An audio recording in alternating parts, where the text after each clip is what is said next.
Hello students, आज exercise कर रहे हैं 9A और 9A ਦੇ ਵਿੱਚ है बेटा कंगूरेंसी। और जो कंगूरेंसी है इस दियां कंडीशनस दित्तियां हुई हैं, जो 5 कंडीशन है वो बुक ਦੇ ਵਿੱਚ गिवन है। पहले ਤੁਸੀਂ ਉਹ पढ़ लेना डेफिनेशंस, ओके। और उस तो बाद हम क्वेश्चन सॉल्व करते हैं डायरैक्टली, और असी इन्हों यूज़ किवें करना तो क्वेश्चन करते करते असी देखते हैं, ओके। तो पहला क्वेश्चन 4th गिवन है, in a triangle ABC, D is a midpoint of BC. AD is produced up to E so that DE is equals to AD. then आप 3 पार्ट है जो प्रूव करने हैं। तो सब तो पहला असी ट्रायंगल ABD जो है उन्होंने प्रूव करना है कि ये ट्रायंगल ECD दे कंगूरेंट है, ठीक है। दैन AB नू EC दे इक्वल प्रूव करना है एंड AB नू EC दे पैरेलल प्रूव करना है। तो फस्ट ऑफ ऑल असी करते हैं, सानू गिवन है एक ट्रायंगल ABC, ठीक है। तो ये ट्रायंगल A है, BC है, और इस तो बाद सानू गिवन है जो BC का मिड पॉइंट है, तो ये पॉइंट गिवन है D, ठीक है। तो AD जो लाइन है इनू असी अगे प्रोड्यूस करांगे एंड प्रोड्यूस करना असी अप टू E तक, ठीक है। तो प्रोड्यूस इतों तक करना है कि AD की जो लेंथ है वो DE दे इक्वल होवे। तो इस तरीके नाल असीं इसनूं कंबाइन कर लांगे। तो असीं ये जो दो ट्रायंगल्स है, सॉरी ए वाली ट्रायंगल है और ये ट्रायंगल है, इन्होंने दोनों ट्रायंगल्स नूं कंगूरेंट प्रूव करना है, ओके। तो इसनूं कंगूरेंट प्रूफ करने दे लई देखो की करना, जो ए साइड है वो इस साइड दे इक्वल है। सो AD जो साइड है वो DE दे इक्वल है, बिकॉज ये सानू गिवन है ना, से ये प्रोड्यूस उतों तक किया जितों तक AD DE दे इक्वल हो जाएगा। उस तो बाद जो है BC लाइन है जो D उसका मिड पॉइंट है, तो दिस मीनस BD जो है वो इक्वल होएगी DC they, because D is mid point of BC, okay. जो ये है सानू मिड पॉइंट दिता होया BC का, क्लीयर। एंड नैक्सट है BC जो ए लाइन है एंड ये अपने को लाइन है, इन्हां दे विच जो ए एंगल बन रहा है ये दोनों वर्टिकली अपोजिट एंगल है। So angle ADB is equals to angle CDE, because vertically opposite angles है तो वो एंगल्स इक्वल होंगे है, ओके। तो इत्थों देखो साडे कोल की बन रहा है, तीनों कंडीशनस पूरियां हो गई। तो साइड एंगल साइड बन रहा है, तो दिस मीन्स बाय SAS दोनों ट्रायंगल जो है ट्रायंगल ABD ये ट्रायंगल कंगूरेंट है ट्रायंगल ECD दे, ओके। ये असी प्रूव कर चुके हैं, ये सी साडा first part. And second part दे विच असी की प्रूव करना है, AB EC दे इक्वल है। सो जो AB है वो EC दे इक्वल होएगी। सो AB EC दे इक्वल होएगी बाय CP/CT। और इसका की मतलब है बेटा,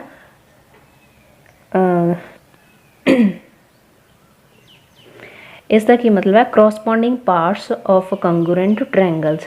तो कंगूरेंट ट्रायंगल दे विच सारे क्रॉसपॉन्डिंग पार्ट्स इक्वल होंगे हैं। तो इत्थे देखो ये एंगल इस एंगल दे इक्वल है, तो इस ट्रायंगल दे विच इस एंगल के सामने वाली जो साइड्स होणगियां वो भी इक्वल होणगियां। तो इस दे सामने साइड है AB और इस एंगल के सामने साइड है EC, तो ये दोनों साइड्स इक्वल होणगियां by CP/CT, okay. And third part है, थर्ड पार्ट दे विच असीं इन्हां दोनों लाइनस नूं शो करना है कि दोनों लाइनस पैरेलल लाइनस है। तो देखो ये लाइनस पैरेलल किवें है, अगर ये दोनों लाइनस पैरेलल होंदी हैं तो ये लाइन ट्रांसवर्सल साइड बन जाती है लाइन, तो ये एंगल इस एंगल दे इक्वल होना चाहिए।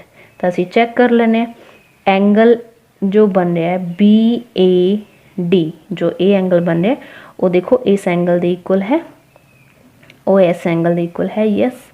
CED एंगल CED और ये एंगल देखो इक्वल बन रहा है बाय CP/CT, ठीक है। ये एंगल इक्वल है CP/CT तो, बिकॉज जो ये एंगल बन रहा है वो देखो DC साइड और बी डी साइड के सामने है, ये साइड के सामने ये एंगल बन रहा और ये साइड के सामने ये एंगल बन रहा। अगर दोनों साइड्स इक्वल है तो दोनों के सामने वाले ये दोनों एंगल भी इक्वल होंगे। सो दिस मीनस अगर ये दोनों एंगल इक्वल है तो दैन ये की बन रहे हैं, ये दोनों एंगल अपोजिट इंटीरियर एंगल्स बन रहे हैं। ठीक है, तो ये की होंगे साडे कोल alternative interior angles.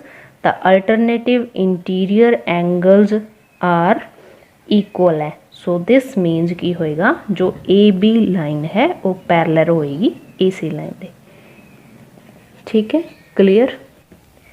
Next question है क्वेश्चन 6 और क्वेश्चन 6 की स्टेटमेंट है the perpendicular bisectors of the sides of a triangle A B C meet at I then prove that IA is equals to IB is equals to IC। तो देखो असी उसका diagram किस तरीके नाल बनाने। ये साडे कोल एक ट्रायंगल है और इस ट्रायंगल दे विच परपेंडिकुलर बाइसेक्टर्स है ये साइड्स से। ठीक है, तो ए बी सी जो साइड्स है इस दे असी इस तरीके नाल परपेंडिकुलर बाइसेक्टर लवांगे। ठीक है, और ये होएगा इस साइड का परपेंडिकुलर बाइसेक्टर, ये 90 डिग्री एंगल बनाएंगे बिकॉज ये परपेंडिकुलर बाइसेक्टर्स है एंड इससे भी ये 90 डिग्री एंगल बनाएगा। परपेंडिकुलर है तो 90 डिग्री बना रहे एंगल, अगर बाइसेक्टर है तो ये जो है पॉइंट्स ये पॉइंट्स इन्हों के मिड पॉइंट होंगे साइड्स से। ओके, तो इस दे लई देखो हुण असीं की करना, जो ये साडे कोल है वर्टेक्स इन्हां नाल असीं इन्हां नूं मीट करवा देना है। ठीक है, और जो ये पॉइंट है सेंटर दे विच ये पॉइंट है आई। ओके, तो हुण साडे कोल एक ट्रायंगल ए बन रही है और एक ट्रायंगल ए बन रही है। इन्हां दोनों ट्रायंगल्स नूं असीं प्रूव करना है कि दोनों ट्रायंगल्स कंगूरेंट है। तो फर्स्ट ऑफ ऑल डी जो है वो बी सी का मिड पॉइंट है, तो बी डी इक्वल होएगा D C they.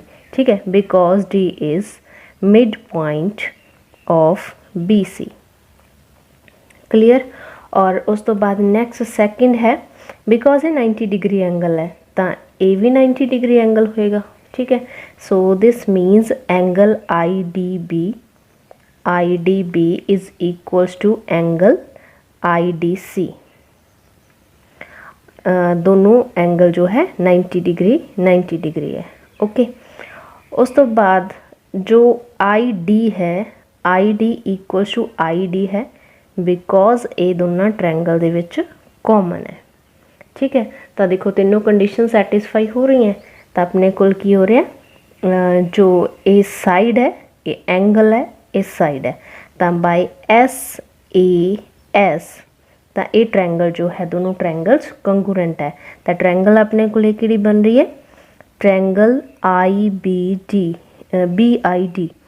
B I D is congruent to triangle C I D. Okay, दोनों कंगूरेंट्स बन रही हैं। सो दिस मीन्स जो इसकी ये साइड है आई बी आई सी वो इक्वल होएगी, I B is equals to I C by C P C T. Okay, so I B I C दे इक्वल हो गया। और सिमिलरली हुण असीं की करना है, जो ए वाली ट्रायंगल है वो इस ट्रायंगल दे कंगूरेंट होएगी। तो इस ट्रायंगल दे विच देखो हुण असीं की कर रहे हैं, जो ई है वो मिड पॉइंट है ए एंड सी दा। So this means A E equals to E C होएगा because E is mid point of A C. ठीक है, तो ये दोनों इक्वल है। उस तो बाद की है साढ़े कोले ये दोनों एंगल इक्वल है बिकॉज दोनों 90 डिग्री है। So angle A E I is equals to angle A C E I because दोनों 90 डिग्री एंगल्स है। ओके, उस तो बाद है साढ़े कोल आई ई जो दोनों ट्रायंगल्स दे विच इन्हां दोनों ट्रायंगल्स दे विच जो लाइन है एक कॉमन है। ठीक है, सो दिस मीन्स साढ़े कोल की आ रहा है, जो एक ट्रायंगल बन रही है बाय अगेन साढ़े कोल की बन रहा है साइड एंगल साइड। तो by S A S triangle A E I is congruent to triangle C E I दे। तो ये दोनों ट्रायंगल्स कंगूरेंट हो रही हैं।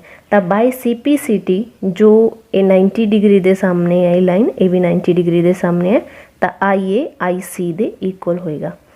IA is equals to IC by CPCT। Okay clear. So देखो अपने को ये आ रहा रिजल्ट एक 1 और ये रिजल्ट आ रहा है 2 and from 1 and 2 from 1 and 2 इस तो साढ़े कोल की आ रहा है IA किस दे इक्वल है IC दे और IC किस दे इक्वल है IB दे। सो ये तो IA IB IC तीनों साढ़े कोल की हो जाएंगे इक्वल हो जाएंगे। नैक्सट क्वेश्चन है 9th और इस दे विच डायग्राम गिवन है। From the given diagram in which ABCD is a parallelogram. ABCD इस दे विच एक पैरेललोग्राम गिवन है एंड ABL जो है वो एक स्ट्रेट लाइन बन रही है, ठीक है। तो ये एक स्ट्रेट लाइन है और E जो है वो मिड पॉइंट गिवन है BC का। क्लियर।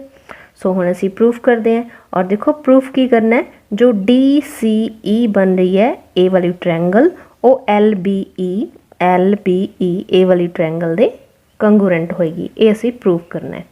ओके तो इस ट्रायंगल दे विच देखो E is mid point of BC, so this means EB is equals to AC because E is mid point of BC। E BC का मिड पॉइंट है।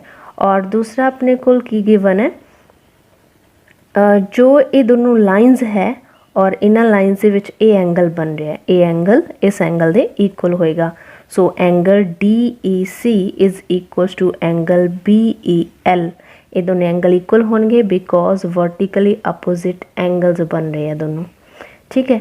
और इस दे विच एक चीज़ तुसी होर इक्वल करनी है बिकॉज एक पैरेललोग्राम गिवन है। सो DC AB दे पैरेलल है, ठीक है। अगर ये पैरेलल लाइन्स है तो एक ट्रांसवर्सल लाइन है। सो जो ए वाला एंगल है और ए इस एंगल दे इक्वल होएगा बिकॉज ये अल्टरनेटिव इंटीरियर एंगल्स है। So this means angle DCE is equals to angle EBL because alternative interior angles बन रहे हैं, ठीक है। सो हुण देखो साडे कोल की बन रहा है angle side angle. So by angle side angle मतलब ASA जो एक ट्रायंगल है DCE this is congruent to triangle LBE, ठीक है। तो इस नाल साडा फर्स्ट पार्ट प्रूव हो चुके हैं एंड क्वेश्चन दे विच असीं सैकेंड पार्ट प्रूव करना है AB BL दे इक्वल है। सो देखो AB साडे कोल जो है वो किस दे इक्वल है BL दे। हुण देखो AB किस दे इक्वल होएगा DC दे इक्वल होएगा बिकॉज DC एक ABCD एक पैरेललोग्राम है तो ये साइड इस साइड दे इक्वल होएगी, ठीक है। बिकॉज ये पैरेललोग्राम गिवन है, पैरेललोग्राम ABCD है, ठीक है। तो दोनों साइड्स इक्वल होंगे। उस तो बाद देखो जो CD है ये लाइन BL दे इक्वल होएगी by CPCT। DC is equals to BL by CPCT, okay. Because ए एंगल दोनों इक्वल है तो ये सामने वाली दोनों साइड्स ही इक्वल होंगियां, ठीक है। उस तो बाद नैक्सट देखो AB DC दे इक्वल है, DC BL दे इक्वल है, तो दिस मीन्स की होया AB जो है वो BL दे इक्वल है, ओके। एंड थर्ड पार्ट दे विच असीं प्रूव करना है AL is equals to 2DC। तो हुण देखो AL जो पूरी लाइन है साडे कोल असीं इहनूं की लिख सकते हैं AB प्लस BL लिख सकते हैं और AB जो है वो किस दे इक्वल है BL दे इक्वल है, ठीक है। और BL किस दे इक्वल है BL DC दे इक्वल है। सो BL असीं डायरैक्टली लिख देंगे AB BL दे इक्वल है एंड BL अगेन DC दे इक्वल है, तो ये DC दे इक्वल है और BL जो है ये भी किस दे इक्वल है डायरैक्टली DC दे इक्वल है। सो DC प्लस DC की बन रहा है 2DC। सो AL किस दे इक्वल है 2DC दे इक्वल है। हाँ जी नैक्सट क्वेश्चन 10th देखो 10th स्टेटमेंट दे विच सानू की दिता होया AB जो है वो BD दे इक्वल है एंड AC DC दे इक्वल है, ठीक है। तो angle A B D 58 degree है and angle D B C 2x minus 4 degree है। उस तो बाद ए सी बी एंगल दिता हुआ y plus 15 degree and D C B angle 63 degree. So X Y की वैल्यू असी फाइंड आउट करनी है। तो हुण डायग्राम के अकॉर्डिंग देखो, सब तो पहला असी करांगे इस दोनों ट्रायंगल्स नूं कंगूरेंट प्रूव करांगे। तो इन्हां दोनों ट्रायंगल्स नूं कंगूरेंट करन दे लई देखो ए बी जो है वो किस दे इक्वल है, बी डी दे इक्वल है। ठीक है, ये सानू गिवन है। और नैक्सट ए सी जो है वो किस दे इक्वल है, सी डी दे इक्वल है, ये भी सानू गिवन है। सो ये दोनों चीज़ां सानू गिवन है। क्लीयर। एंड बी सी जो है वो दोनों दे विच कॉमन लाइन है। ठीक है, ये दोनों दे विच की है, कॉमन है। ओके, सो साइडां तीनों इक्वल है इसदियां, तां बाय एस एस एस ये दोनों ट्रायंगल्स बी ए सी ये दोनों ट्रायंगल्स किस कंगूरेंट होएगी, किस ट्रायंगल दे, बी डी सी दे, बी डी सी इस दे इक्वल होणगियां। ठीक है, क्लीयर। तो हुण ये देखो कि सानू जो एंगल दिता होया है वो ए वाला एंगल दिता है ए बी डी, मतलब ये पूरा एंगल जो है 58 है। Angle B A B D 58 degree. Okay, but ये जो एंगल है दो पार्ट्स दे विच डिवाइड है। तो angle A B C plus angle A angle जो है वो एंगल ए वाला जो बन रहा है ए बी सी, ये हाफ एंगल ये किस दे इक्वल होएगा, इस हाफ दे इक्वल होएगा। ये हाफ एंगल बन रहा है सी बी डी। ओके, तो इस पूरे एंगल नूं असीं की लिख सकते हैं, ए बी डी जो एंगल है इनू लिख सकते हैं angle A B C plus angle C B D. Clear. तो ये पूरा एंगल किस दे इक्वल है, 58 डिग्री दे इक्वल है। हुण ए बी सी एंगल जो है वो सी बी डी दे इक्वल है। देखो ये दोनों एंगल्स इक्वल है। और जो एंगल ए है सी बी डी, और जहाँ असीं इनू की लिख सकते हैं एंगल डी बी सी। तो स्टेटमेंट दे विच देखो ये एंगल सानू की गिवन है 2x माइनस 4 डिग्री। ठीक है, तो ये जगह असीं पुट करांगे 2x माइनस 4, बट ये एंगल इस दे भी इक्वल है, तो ये जगह ते भी असीं पुट करांगे 2x माइनस 4 और ये जगह ते भी पुट करांगे 2x माइनस 4 डिग्री। ठीक है, clear. So 58 degree is equal to, so 2x की आ जाएगा 4x और माइनस का 4 है, ये भी माइनस का 4 है, तो क्या आ जाएगा माइनस का 8। ठीक है, सो 8 राइट साइड जाके प्लस हो जाएगा, 58 degree plus 8 degree is equal to 4x। So 8 add करो, इस दे विच की आएगा 66 degree is equals to 4x। So x की वैल्यू असीं कढनी है, तो x की वैल्यू कढन लई 4x नाल डिवाइड कर दो। सो 4 नाल असीं इस नूं डिवाइड करांगे तो x की वैल्यू की आ जाएगी 16.5। ठीक है, सो 16.5 डिग्री है x। फाइंड आउट करना है असीं y की वैल्यू, और y लिए सानू गिवन है एंगल ए सी बी की जो वैल्यू है y प्लस 15 डिग्री। ठीक है, और एंगल डी सी बी अपन गिवन है 63 डिग्री। तो देखो एंगल डी सी बी ये एंगल बन रहा है, ए वाला एंगल। ओके, सो ये एंगल जो है एंगल डी सी बी ये किस दे इक्वल होएगा, ये एंगल होएगा एंगल ए सी बी दे इक्वल, ए सी बी दे इक्वल होएगा। सो ये वैल्यू अपन नूं गिवन है, ये 63 डिग्री है। So this means angle A C B है जो ये भी अपने कोल की होएगा 63 डिग्री होएगा। सो ये भी 63 है और ये भी 63 होएगा। ये दोनों एंगल क्यों इक्वल है, by C P C T. ठीक है, इस ट्रायंगल दे विच देखो क्योंकि दोनों ट्रायंगल कंगूरेंट ट्रायंगल्स है, तो ये जो है साइड आ दोनों साइड्स इक्वल है, तो इन्हां दे सामने वाला ए एंगल बन रहा और इस ट्रायंगल च दे सामने ही बन रहा, इसलिए दोनों एंगल इक्वल होंगे। सो इतों अपने को दोनों एंगल आ गए 63। ओके, हुण टोटल देखो अपन नूं एंगल ये गिवन है ए सी बी, ये गिवन है सानू y प्लस 15 डिग्री ACB। तो ACB एंगल जो है वो आपां की फाइंड आउट किया होया ये है 63 डिग्री, बट ACB आपां नूं ये गिवन है। सो दिस मीनस इन्हां दोनों की वैल्यू इक्वल होएगी। So y plus 15 degree is equal to 63 degree. So y की वैल्यू कितनी आ रही है 63 डिग्री माइनस 15 डिग्री, इधर माइनस हो जाएगा। So this is equals to 48 degree.